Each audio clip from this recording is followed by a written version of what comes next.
Mais il faut compter avec nous parce que nous avons la force de Dieu avec nous. Dieu nous a donné l'autorité, mais nous devons exercer cette autorité. J'ai une autorité dans mon bureau et je peux vous le dire, de temps en temps, je dois l'exercer. Amen. Je n'ai pas à entrer tous les jours et à exercer mon autorité sur celui-ci et à exercer mon autorité sur celui-là. Restez avec nous dans Jouissez de votre vie.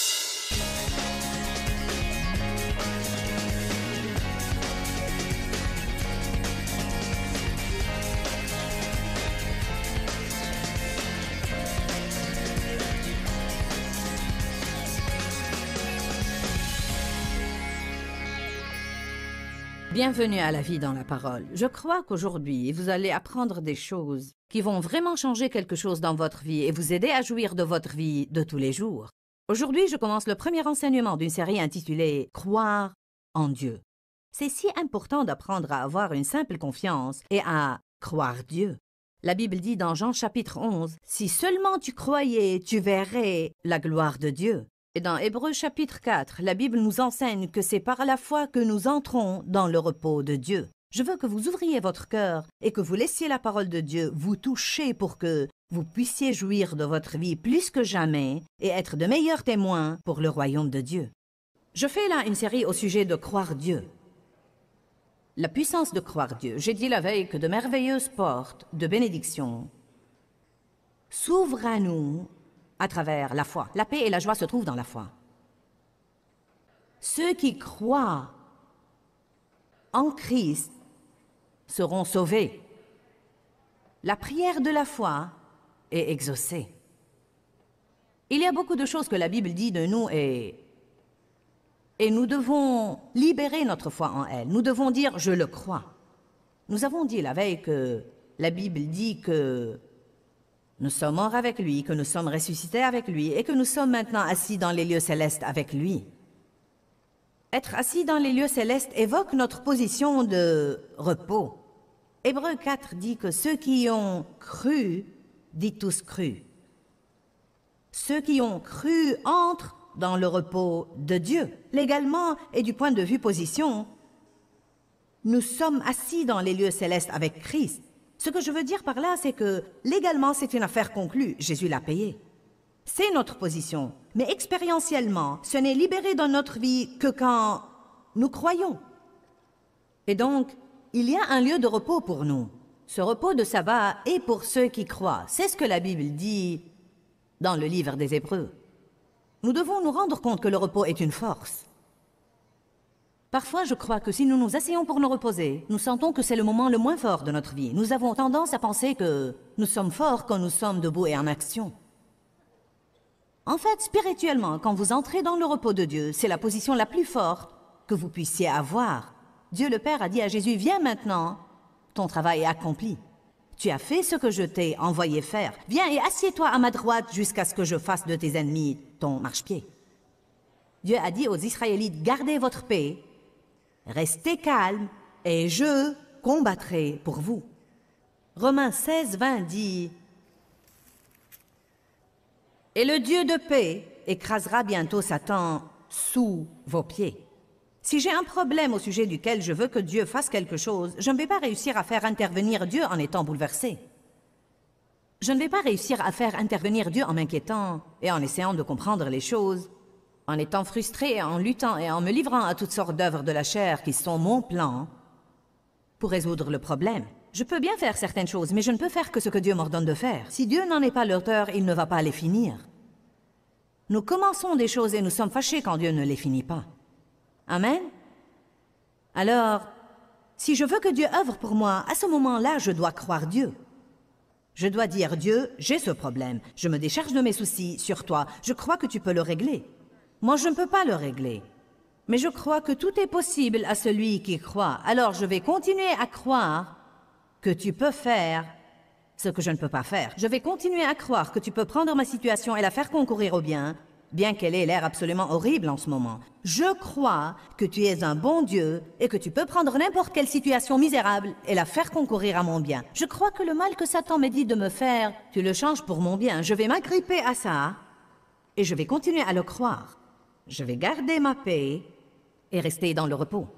En ce moment, quoi qu'il ne semble pas que quelque chose se passe, je crois que tu y œuvres. En ce moment, je crois que tu œuvres. Je crois que tu œuvres en moi. Je crois que tu me changes. Je crois que tu changes ma famille. Je crois que tu changes mes finances. Je crois que tu changes mon patron. Et je verrai le résultat de ma foi en toi. Dans l'économie de Dieu, vous devez croire avant de voir. Vous devez vous le rappeler, dans l'économie de Dieu, et j'entends par économie la façon dont Dieu fait les choses. D'abord, vous croyez, ensuite vous voyez. Dans le monde, nous avons la mentalité opposée. Nous ne croyons que ce que nous voyons. En fait, je suis de Missouri, l'État des sceptiques. Eh bien, il y a une telle façon de penser. Nous ne croyons que ce que nous voyons. Nous ne croyons que ce que nous sentons. Nous devons parfois nous demander, croyons-nous le Dieu de nos sentiments ou le Dieu de la Bible? Nous marchons par la foi et non par la vue. La Bible dit que nous avons une autorité en tant que croyants. Une autorité. Le diable ne peut pas nous bousculer. Nous pouvons lui résister. Nous pouvons le réprimer. Nous pouvons le lier.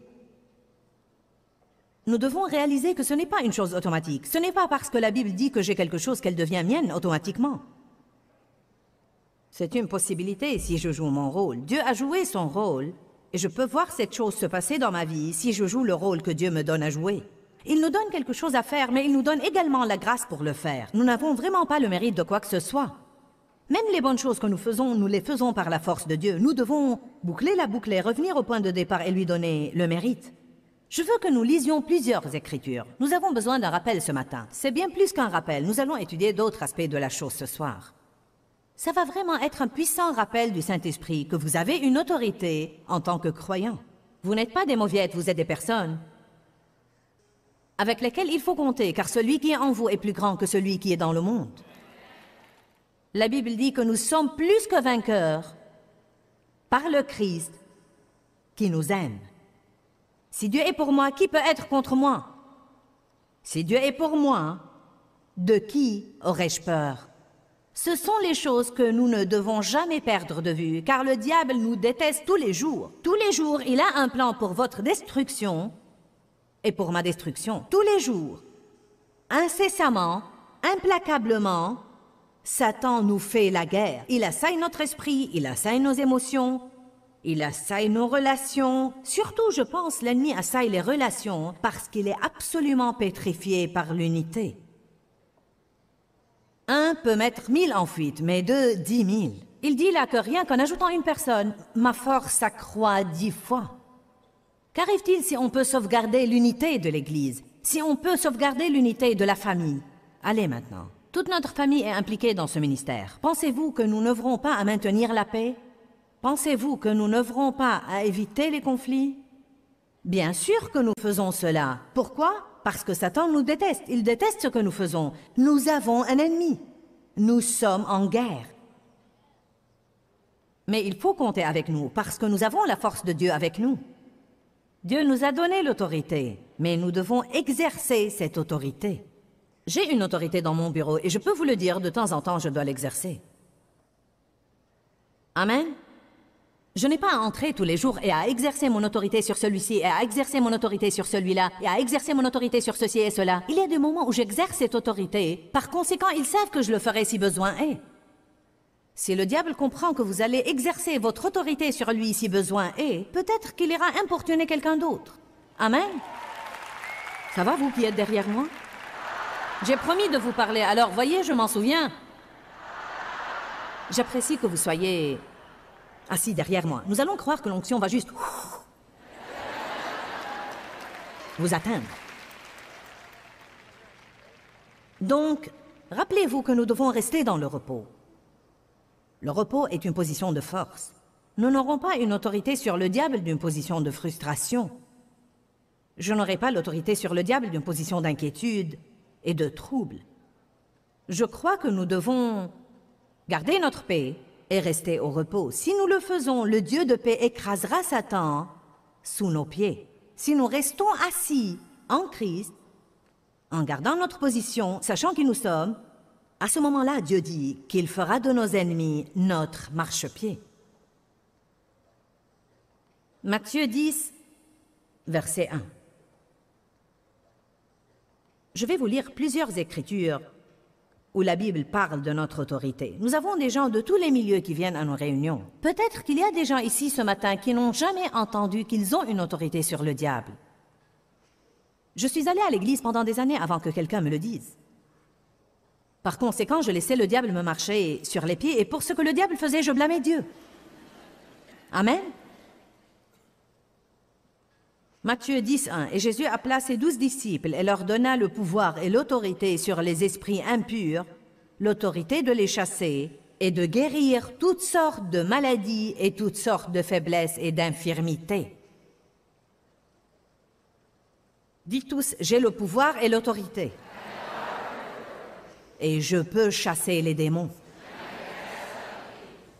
Allez à Marc 16.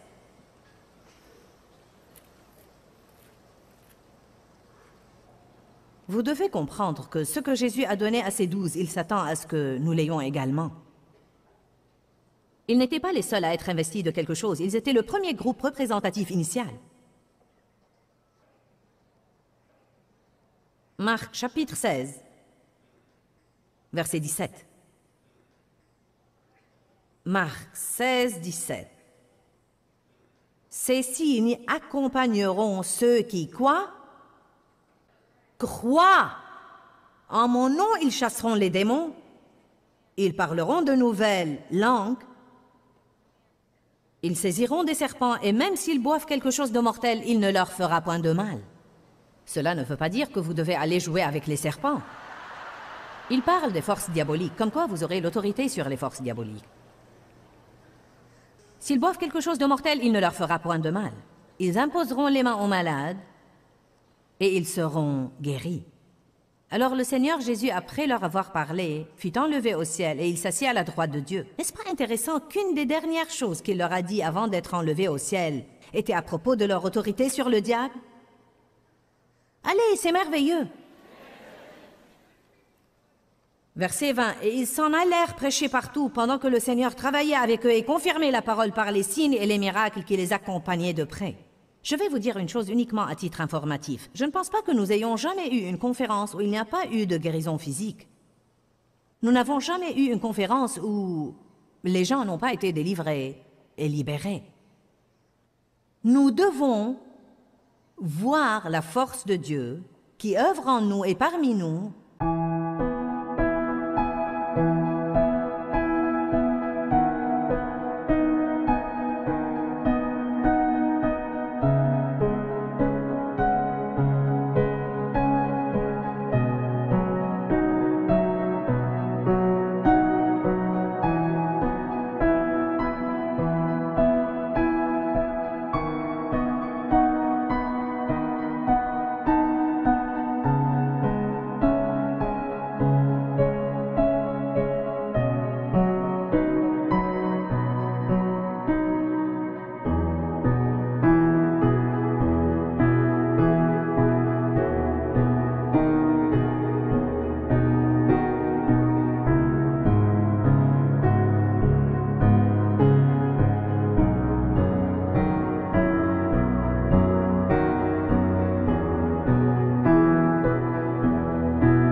Et dans notre vie, nous devons écouter des témoignages sur cette force.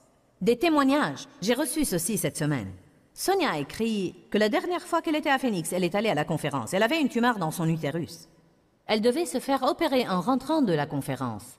Sonia nous raconte que le gynécologue était choqué de constater qu'il n'y avait rien à l'échographie. Dieu a œuvré à travers moi pour la guérir. Eh bien, ça ne me rend guère meilleure que d'autres. Cela veut simplement dire que je suis une croyante qui croit. Nous avons une église pleine de croyants incroyants. Nous nous faisons appeler croyants. Mais en quoi croyons-nous? Vous savez, je crois que j'ai une autorité sur les démons. Je crois que quand je lis l'homme fort, il est lié et je peux aller piller son royaume. Je crois que quand je prêche la parole de Dieu, je le crois en ce moment, que les mots que je prononce sont comme des pilules de force. Ils ont littéralement une force inhérente à eux pour changer votre vie. C'est à cet effet que je prie avant de venir aux réunions. Je crois que quand je prêche, les malades guérissent. Je crois que quand je prêche, l'onction détruit le joug de la servitude et le brise de la vie des gens. Vous allez recevoir ce que vous croyez. Qu'il te soit fait selon ta foi. Je peux venir et croire, je vais donner un bon message. Eh bien, cela est bon, mais je peux croire à beaucoup plus. Encore une fois, la Bible dit qu'il te soit fait selon ta foi. Voilà pourquoi je vous encourage quand vous venez. Ne venez pas simplement pour l'enseignement. Croyez, je vais aller là-bas, Dieu, et je vais apprendre la parole, mais comme je m'assieds dans cette onction collective, je m'attends à ce que les esclavages se brisent de ma vie. Vous devez ouvrir la bouche, vous devez prier, et vous devez dire à Dieu ce que vous attendez. Amen. Vous devez lier le diable et vous devez le réprimer. Vous devez dire, je te lie, tu ne vas pas me voler. Je te réprime, tu ne vas rien m'enlever. Je lie l'homme fort pour que je puisse piller ton royaume aujourd'hui, diable. Ce qui est à moi va être à moi. Je vais aller à cette conférence et je vais en sortir guéri. Je vais m'imprégner de cette onction et de cette force guérissante. Vous allez recevoir selon votre foi. Vous croyez à un peu et vous recevez un peu. N'allez pas rester à ne rien faire et croire à un peu, puis jalouser ceux qui croient à beaucoup et le reçoivent.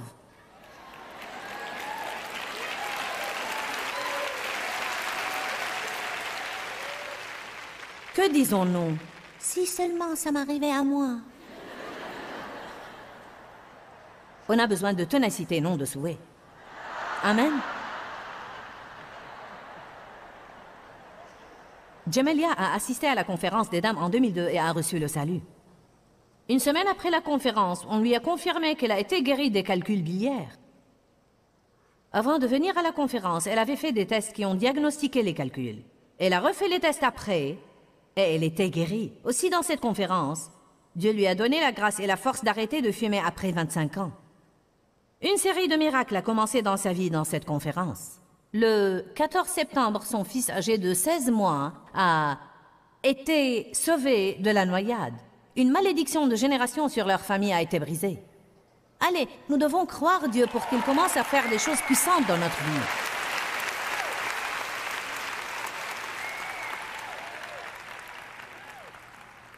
Ces signes accompagneront ceux qui croient. Je ne pense pas que ces signes accompagneront ceux qui croient en Jésus. Je pense que ces signes accompagneront ceux qui croient que ces signes les accompagneront.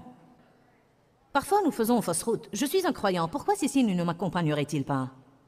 Peut-être que vous ne croyez pas que les signes vous accompagneront. Peut-être que vous croyez qu'ils accompagneront Benny Hinn, Kenneth Copeland, Joyce Meyer ou Billy Graham, mais vous ne croyez pas qu'ils vous accompagneront. Vous êtes des croyants. Vous avez en vous le même Jésus qu'ont tous les autres. Vous avez le même Saint-Esprit qu'ont tous les autres.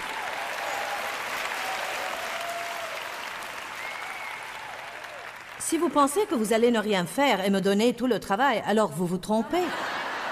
Amen. Je suis grand-mère. Ah oui, petits-enfants, je ne veux pas faire tout le travail toute seule. Nous sommes censés former les croyants afin qu'ils aillent faire le travail du ministère. Je veux vous appeler et vous dire, venez chasser ce diable. Je suis fatiguée aujourd'hui. Ouh, alléluia.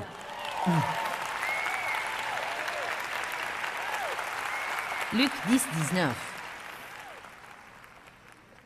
J'ai l'impression que nous devons nous secouer à nouveau et savoir qui nous sommes. Et nous rendre compte de la force qui est en nous et non pas traîner et dire « Oh, c'est le diable !»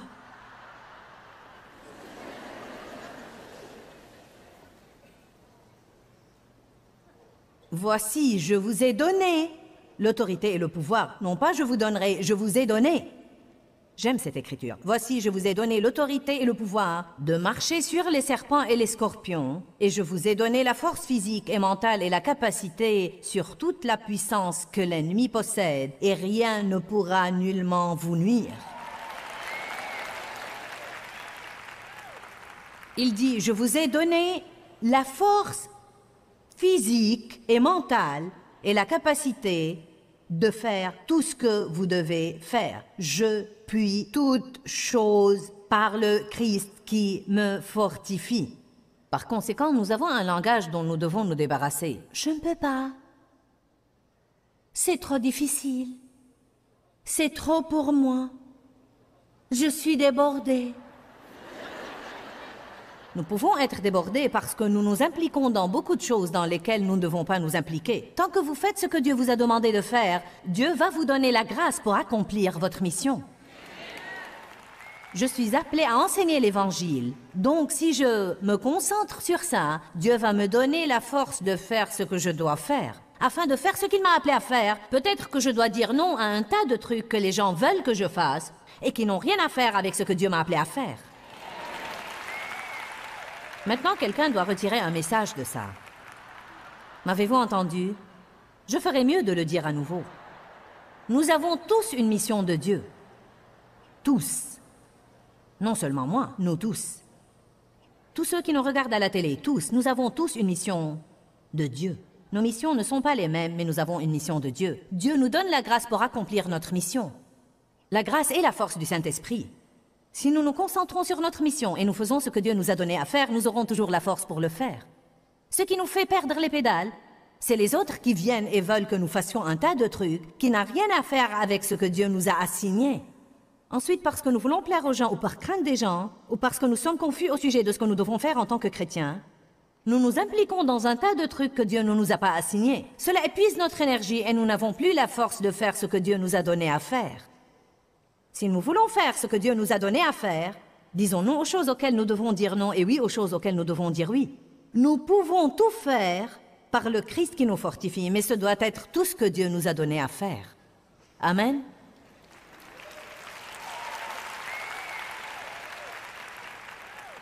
Voici veut dire regardez et voyez. Je vous ai donné l'autorité. Pasteur Shannon, vous avez la force et l'autorité sur le diable.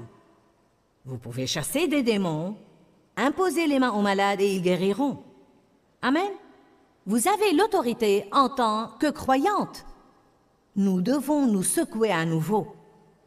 Un des moyens de le faire est notre façon de parler. Je vous encourage à dire tous les jours, j'ai l'autorité sur le diable au nom de Jésus.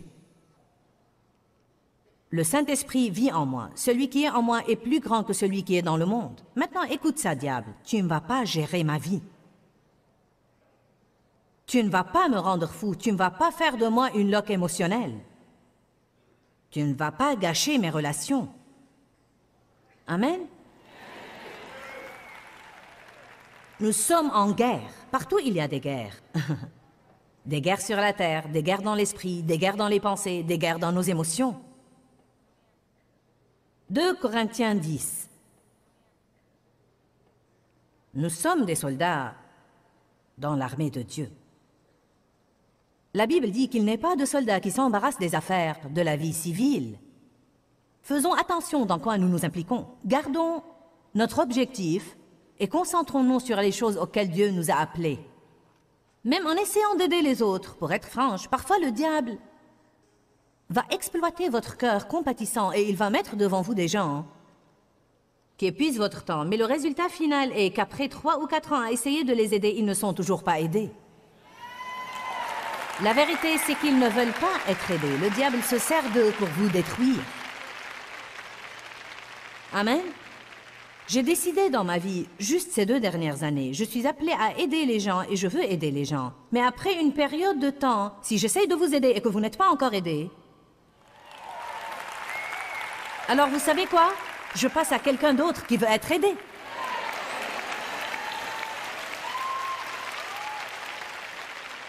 J'ai de meilleures choses à faire que de vous écouter pleurnicher 40 heures par semaine et parler des trucs qui vous sont arrivés dans votre passé. Moi aussi j'ai un passé, nous avons tous un passé. Mais le passé c'est le passé et nous devons les dépasser. Nous devons entamer ce que Dieu a pour l'avenir. Je me rends compte que les choses du passé font mal, mais Jésus nous guérit. Amen. Savez-vous ce que Jésus a dit à l'homme couché sous le portique depuis 38 ans? Es-tu sérieux au sujet de guérir? C'est ce qu'il a dit. Es-tu sérieux au sujet de guérir? Depuis combien de temps es-tu là? 38 ans. Puis l'homme lui raconte sa triste histoire. Je n'ai personne pour me plonger dans la piscine. Jean 5, je n'ai personne pour me plonger dans la piscine. Chaque fois que j'essaie d'y plonger, quelqu'un d'autre descend avant moi, Jésus. N'est-ce pas l'histoire classique? Je n'ai personne pour le faire à ma place et chaque fois que j'essaye, quelqu'un d'autre me devance. Il était couché là-bas pendant 38 ans avec la même histoire. S'il avait eu la moindre jugeote au cours de ces 38 ans, il aurait sûrement pu se tortiller jusqu'au bord de la piscine. J'espère que vous avez aimé l'enseignement. Rappelez-vous que nous ne pouvons pas agir comme le diable, puis nous attendre à avoir l'autorité sur lui. Commencez à libérer votre foi par les paroles de votre bouche. Vos paroles sont puissantes. Laissez le diable savoir que vous savez qui vous êtes en Christ et que vous avez l'intention de marcher dans la victoire que Jésus est mort pour vous donner. Quand, Seigneur, quand? Dans ce livret, Joyce Meyer vous apprend à faire confiance au temps de Dieu. Pour obtenir ce livret gratuitement, écrivez-nous à Joyce Meyer, boîte postale 40095-6300, Larnaca, Chypre. Ou bien visitez notre site web www.joycemeyer.org/fr.